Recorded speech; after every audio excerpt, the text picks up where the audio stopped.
Total Recall is an odd film. It has thrilling action, wild special effects, a grand musical score, and Arnold Schwarzenegger doing some of his best.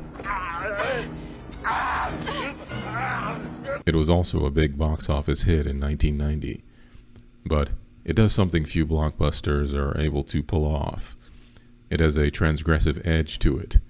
This edge actually works very well in creating the dreamlike atmosphere the plot hints at. This transgressive quality immediately becomes the focus in the opening scene, when Quaid's helmet cracks open and he's exposed to the vacuum of space. While this vacuum is dangerous, it doesn't threaten to do anything like the cartoonish example in the film. Your eyes most certainly wouldn't pop out of your head. But in creating such a strangely over-the-top reaction, Paul Verhoeven, the film's director, announces his intentions with Total Recall.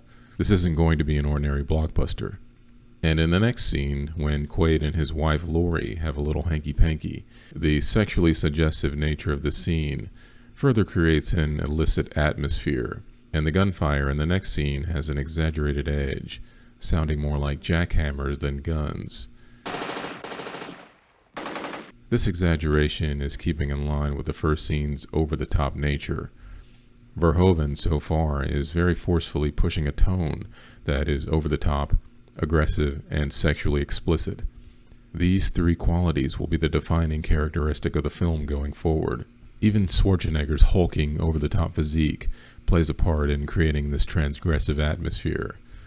Arnold's meathead aesthetic was perfectly at home in the over-the-top, excess-fueled 1980s cinema landscape.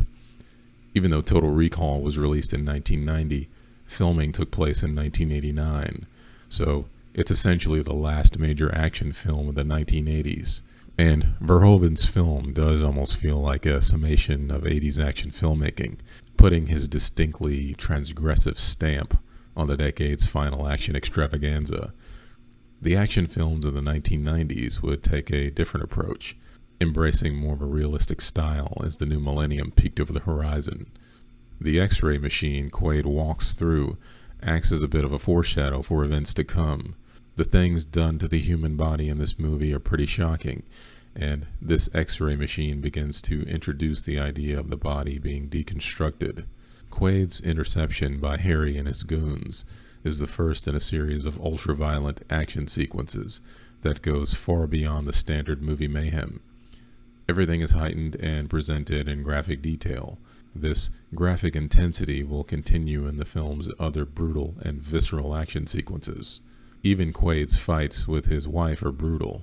The film's transgressive tendencies are even embedded in the language used. What the fuck did I do wrong? I want that fucker dead. Fuck you, you asshole! Now put your fucking hands in the air. Where the fuck are you? The cursing, the rudeness, the angry vitriol all give the audience a feeling of aggressiveness. Even the one-liners are downright cold-blooded.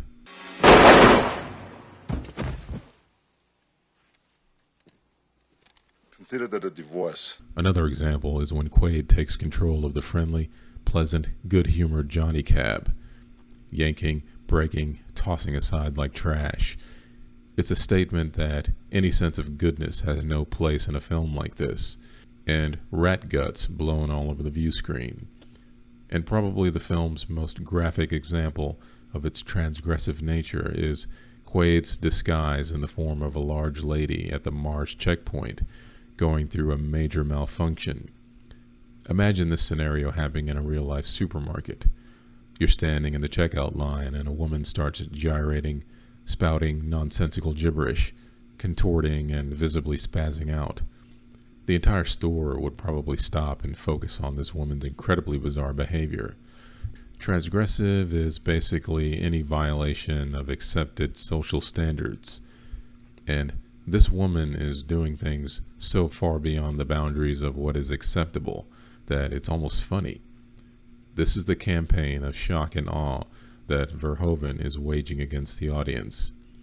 He is, in a sense, satisfying their bloodlust and perverted fascination with the unacceptable, their inherent curiosity about where the boundaries of acceptable behavior lie. It's the one sequence in the film that is probably the most memorable.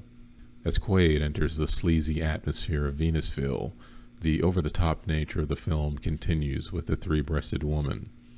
Seemingly no stone is left unturned in this film. Everything is up for grabs. Every wild human fantasy is elevated to an extreme. Listen, let me ask you a question. You ever fuck a mutant? But all of the extremism has a thematic point. The potential sexual fantasies that come with the Recall Vacation package begin to paint a picture that suggests the film has more up its sleeve than just pure titillation. Quaid's dream adventure as a jumping-off point from the aggressive, over-the-top tone Verhoeven has so far implanted into the minds of the audience. It's as if Verhoeven is suggesting the human mind, when given ultimate freedom to do whatever it wants, would indulge in the darker aspects of human existence. As David Fincher once said, I think people are perverts. when people think of the word pervert, they tend to think of sexuality, but the main definition is a verb, and is of something being altered from its original course and becoming corrupted. In this way, Verhoeven's filmmaking interest is one of human potential being squandered.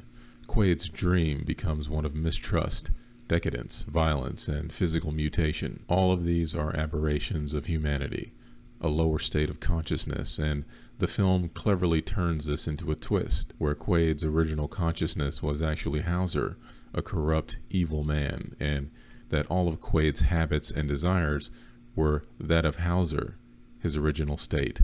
When Quaid violently reacts against and rejects becoming Hauser again, the film very clearly is making a statement about the human condition and its ability to circumvent its lower, base, lizard brain-like instincts and ascend to something greater, purer, and more inspiring. Not bad for a violent, transgressive action romp, but like all journeys worth taking, darkness is part of the terrain.